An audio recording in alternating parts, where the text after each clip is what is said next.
In a small Georgia town, a man of God stood before his congregation each Sunday, preaching about truth, love, and redemption. But behind the pulpit's polished veneer lurked a web of lies that would ultimately lead to murder. This is the story of William Pounds, a pastor whose double life spiraled into a tragedy that would shock his community to its core. On what should have been his wedding day to one woman, he instead took the life of another, his other girlfriend. It's a tale that reminds us how the deepest betrayals often come from those we trust the most. For more details about this shocking case of deception and murder, visit therealcrimediary.com. Behind the doors of King's Chapel Memorial CME Church in Perry, Georgia, William Pounds crafted an image of devotion and integrity. But away from his congregation, he orchestrated an elaborate deception that would ultimately prove fatal. For years, he masterfully maintained romantic relationships with two women, Vicinda Crawford and Kendra Jackson, each believing she was his one true love. These women lived parallel lives, both dreaming of a future with the charismatic pastor who had won their hearts. He showered them with attention, made promises of marriage, and convinced each that she was the only one who held his heart. Neither suspected they were living in a carefully constructed illusion. But on National Pastor Appreciation Day in May 2015, their separate worlds collided in a moment that would shatter both their realities. Both women, wanting to surprise the man they loved, arrived at his home bearing gifts. Instead of finding their devoted partner, they found each other. In that devastating moment, years of lies unraveled. The facade Pounds had maintained so carefully crumbled as two women faced the brutal truth about the man they thought they knew. Despite this explosive revelation, Pounds attempted to maintain control through manipulation and more lies, desperately trying to keep both women in his life. He spun elaborate explanations, made new promises, and used his pastoral position to maintain credibility. But the trust was irreparably broken, setting in motion a chain of events that would lead to an unthinkable tragedy. June 2015 was meant to be a month of celebration, with William Pounds planning to marry Vicinda Crawford. But what should have been a day of joy turned into a nightmare when Kendra Jackson was found dead in Pounds' bedroom, a single gunshot wound to her head. According to Pounds' initial 911 call, Jackson had taken her own life after learning about his upcoming wedding to Crawford. His voice trembled as he told dispatchers he'd found her there, claiming he wasn't even in the room when it happened. But within minutes, his story began to shift. Suddenly, he claimed Jackson had been trying to grab the gun and he'd attempted to stop her. The scene that greeted first responders raised immediate red flags. Jackson lay face down on the bedroom floor, but something about her position didn't match Pounds' story of rushing to help. The bedding appeared freshly made, oddly pristine for a scene of such violence. When questioned about these details, Pounds' story changed yet again. This time, he claimed he'd been struggling with Jackson over the gun when it went off. But perhaps most telling was Pounds' behavior in those crucial. Instead of showing the panic and distress one might expect from a man who'd just witnessed a tragedy, he appeared calculated, composed. He took time to make his bed, hiding crucial evidence while Jackson lay dying.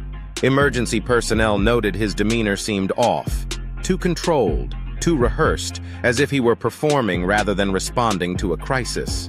As investigators dug deeper, they discovered Pounds had waited at least 10 minutes before calling for help. 10 precious minutes during which Jackson's life slipped away, while the man who claimed to love her focused on covering his tracks, rather than saving her life. As investigators processed the scene, the forensic evidence painted a very different picture from Pounds' shifting narrative. The most damning discovery came when CSI teams found not one but two bullet holes. One bullet had torn through Pounds' mattress, while the second had ended Kendra Jackson's life. This revelation completely contradicted his story of a simple struggle gone wrong. Medical examiners provided crucial testimony about Jackson's final moments. The positioning of her body, the blood patterns, and the bullet's trajectory all told the same story. This was no suicide. The evidence showed Jackson had been left face down for a significant period, contradicting Pounds' claim of immediately rushing to help. The angle of the fatal shot made it virtually impossible for Jackson to have fired the weapon herself. Gunshot residue tests revealed another crucial detail. Jackson's hands showed no traces of residue, meaning she couldn't have fired the weapon as Pounds claimed. Instead, residue was found on Pounds' right hand, though he'd attempted to wash it off before police arrived. Forensic experts testified that the splatter patterns on the scene indicated Pounds had been standing over Jackson when the shot was fired. Crime scene photos revealed methodical attempts to sanitize the scene. The freshly made bed wasn't just odd, it was calculated. The mattress had been flipped to hide the first bullet hole, and bedding had been carefully arranged to conceal evidence of the struggle. Even more telling, investigators found cleaning supplies hastily hidden in the closet, still damp from recent use. The most compelling piece of evidence came from the gun itself. The weapon, registered to Pounds, showed signs of being wiped down, yet still held his fingerprints in places an assailant wouldn't have touched during a struggle. The forensic expert testified that the print's positioning was consistent with someone deliberately firing the weapon, not fighting to take it away. The prosecution's case against William Pounds hinged on more than just physical evidence. They unveiled a disturbing pattern of manipulation through text messages exchanged between his two fiancées. In one particularly haunting message, Kendra Jackson had written to Vicinda Crawford, "What happens in the darkness always comes to light." Those prophetic words would take on a chilling new meaning as the trial unfolded. Throughout the proceedings, Pounds maintained an eerily composed demeanor, often clutching his Bible in what prosecutors described as a calculated performance. Prosecutor Jason Martin drew attention to this behavior, telling the jury, perhaps he should have spent more time reading his Bible instead of juggling two fiancées. The courtroom fell silent as Martin methodically exposed how Pounds had weaponized his position of spiritual authority to maintain his web of lies. The prosecution presented a damaging timeline of Pounds' shifting stories. His initial statement to the 911 operator claimed he wasn't even in the room when the shot was fired. Hours later, his story changed to suggest a struggle over the gun. By the time he took the stand, he'd crafted yet another version of events, each one carefully designed to explain away the mounting evidence against him. Former members of his congregation testified about his masterful ability to maintain separate lives, describing how he would explain away his absences with elaborate stories about pastoral duties. One witness recounted how Pounds had even conducted counseling sessions with couples struggling with trust issues, all while living his own dangerous deception. The fatal flaw in Pounds' defense became apparent when prosecutors revealed his actions immediately after Jackson's death. Instead of calling emergency services, phone records showed he spent precious minutes making calls to create an alibi. Security footage from a nearby store captured him calmly purchasing cleaning supplies just hours before reporting the shooting, proving premeditation and destroying his claim of a spontaneous tragedy. The moment of truth arrived when Judge Howard Z. Sims prepared to deliver his judgment. The courtroom fell silent as he fixed his gaze on the former pastor. His words cut through the tension like a blade. "Mr. Pounds, and I'm not going to dignify you by calling you Reverend Pounds. You didn't earn that. You are a liar, you are a manipulator, and frankly, you are an outright charlatan." The judge's condemnation only grew stronger as he continued. In his 30 years on the bench, he declared he had never encountered someone who had woven such an intricate web of lies. The evidence was overwhelming, the deception systematic, and the impact on the community devastating.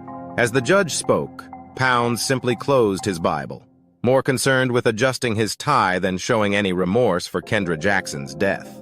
The sentence was decisive: life in prison without the possibility of parole. Even Pounds' own defense attorney, Franklin J. Hogue, had conceded during closing arguments that his client was a self-centered hypocrite, though he maintained Pounds wasn't a murderer. But the jury, and now the Georgia Supreme Court, saw differently. This week's ruling from the state's highest court put the final seal on Pounds' fate. They found the evidence presented at trial was more than sufficient to support his conviction. The justices specifically noted his inconsistent statements, history of violence, and the damning forensic evidence. William Pounds, the man who once preached about truth and redemption from the pulpit, will spend the rest of his days behind bars, condemned by the very lies he lived by. The shocking case of William Pounds serves as a haunting reminder that sometimes the darkest deceptions hide behind the most trusted facades. A man of faith who betrayed not only his calling, but the very essence of trust, destroying lives and shattering a community's faith in the process. Perhaps the most chilling aspect of this case isn't just the murder itself, but how masterfully Pounds wove his web of lies, maintaining multiple lives until that fatal wedding day when truth and tragedy collided. For those who want to dive deeper into the psychological aspects of this case and explore similar stories of betrayal in positions of power, you'll find extensive coverage at therealcrimediary.com. Next week, we'll explore another case that challenges our understanding of trust and deception. Join us as we uncover the story of a beloved high school principal whose secret life led to an unthinkable crime that rocked a small Minnesota town. Until then, visit therealcrimediary.com for exclusive insights into today's case and updates on future episodes.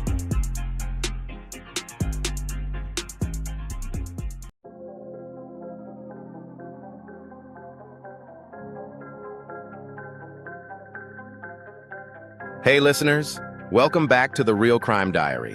I'm your host, Sean Dupree. If you tuned in last time, we had a deep dive into the disturbing history of power abuse across different eras, looking at the connection between dominance, control, and how it plays out even today. We touched on scandals from the past and compared them with some modern-day examples, showing how these patterns of abuse, unfortunately, persist. One of the most insightful tools we've explored to understand this is my book, Power, Pleasure, and Pain, a study of abuse through time. It's not just a historical account, but an interdisciplinary approach to understanding why this keeps happening. We draw from history, philosophy, and modern case studies to explain how figures like Dominique Pellico, Harvey Weinstein, and others have exploited their positions of power for their own gain, often protected by the very systems meant to stop them. Recap of last interaction. In our last live stream, we discussed how libertinism, philosophically introduced by figures like Marquis de Sade, has shaped the way power and pleasure have been entangled throughout history. This concept ties directly into how figures like Weinstein operated, as we saw parallels between de Sade's fictional characters and the way powerful men manipulated their victims in real life. You guys had some amazing comments, asking how societal structures have allowed these behaviors to go unchecked for so long. It's a crucial question, and one that the book addresses deeply. Why this book is valuable. Now, what's powerful about Power, Pleasure, and Pain is its ability to break down these historical patterns and link them to the present. You're not just reading about ancient Rome or Enlightenment philosophy, you're seeing how these ideologies are alive today. The book uncovers how sexual violence and control have been systematically woven into the fabric of societies from ancient times right up to the modern era. It's about understanding not just the individual predators, but the systems that protect them, whether it's in royal courts, religious institutions, or today's corporate and entertainment worlds. Through these historical lenses, we also explore movements like #MeToo that are beginning to dismantle these structures. The fight for justice is far from over, but as the book demonstrates, we are in the midst of a cultural shift where legal reforms are finally addressing these long-standing issues. It's more than a history lesson. It's a guide to understanding and supporting change today. What's next? If you want to dive deeper, I suggest picking up Power, Pleasure, and Pain, a study of abuse through time. It's available now, and trust me, it will change the way you think about power, pleasure, and control. We've even got some exclusive content coming up on the channel where we'll be exploring the book's case studies in even more detail, so stay tuned for that. And if you haven't yet, make sure you subscribe to The Real Crime Diary so you don't miss any updates. Let's keep this conversation going, because understanding the past is key to changing the future.